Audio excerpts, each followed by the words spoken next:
이르면 2028년부터 상속세 과세 방식이 각자 물려받은 유산만큼만 상속세를 내는 유산 취득세로 바뀝니다. 당장 상속세 부담이 줄어들게 됩니다. 배우자는 최대 30억 원, 자녀는 최대 10억 원까지 상속세를 전혀 내지 않고 유산을 물려받을 수 있게 됩니다. 조금 더 자세히 알아보겠습니다. 세종 스튜디오 연결합니다. 박수환 기자, 오늘 정부가 내놓은 이 상속세 개편안, 핵심이 뭡니까? 네, 각자가 받은 유산을 기준으로 세금을 매기겠다는 건데요. 지금 제도로는 상속재산 전체를 기준으로 세금을 뗀 나머지를 상속자들이 각각 가져가죠. 상속세는 물려받는 돈이 많을수록 세금 부담 비율이 올라가는 누진제를 따르고 있습니다. 부과 기준을 전체 금액이 아닌 상속자들 각각이 나눠받는 돈으로 나누면 당장 내야 하는 세금이 줄게 됩니다.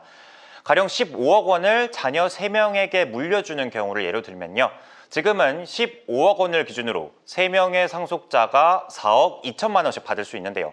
반면 개정안에 따르면 각각이 물려받은 5억 원을 기준으로 삼습니다. 이럴 경우 5억 원이 모두 기본 공제되면서 세금을 한 푼도 내지 않게 됩니다. 기재부 세제실장 일원입니다. 유산 취득세는 상속인들이 취득한 각 상속 재산별로 과세를 하고, 그래서 받은 재산에 따라 동일한 세금이 결정이 돼서 이제 과세 형평이 좀 더 도모된다는 측면이 있고요. 일단 이 상속받는 사람의 수가 많을수록 좀 유리할 것 같습니다. 그런데 특히 이제 배우자가 내는 이 상속세가 가장 많이 줄어들겠군요.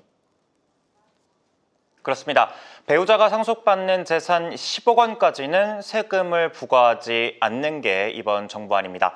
20억 원을 배우자가 10억, 자녀 둘이 각각 5억 원씩 받는 상황을 가정하면요.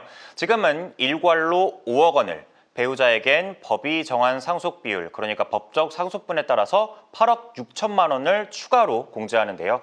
정부 개정안을 적용하면 배우자는 세금을 전액 공제받게 됩니다. 현재 한 명당 5천만 원인 자녀 공제는 한 명당 5억 원까지 10배 올리는데요.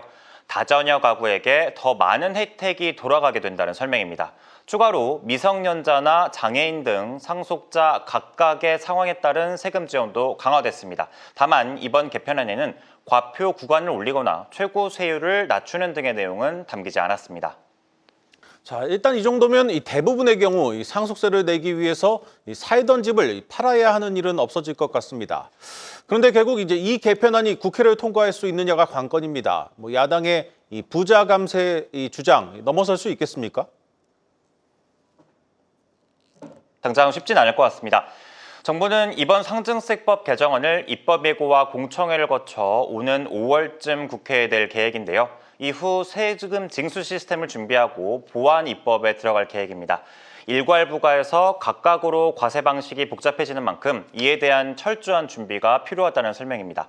빨라도 2028년 이후에나 시행이 가능할 거란 예상이죠. 국회 기재위에도 관련 법안이 계류 중이긴 합니다만 앞서 여야는 배우자 상속세를 아예 없애는 방향으로 의견을 모았고요. 실제로 민주당은 상증법 개정안을 패스트트랙에서 제외하고 여당과 합의해서 처리하겠다고 약속한 바 있습니다. 문제는 유산 취득세로의 전환에 대해서 여야 합의가 쉽지 않을 거란 점인데요.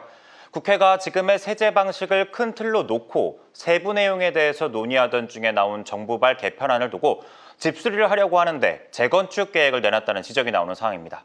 지금까지 세종 스튜디오에서 전해드렸습니다.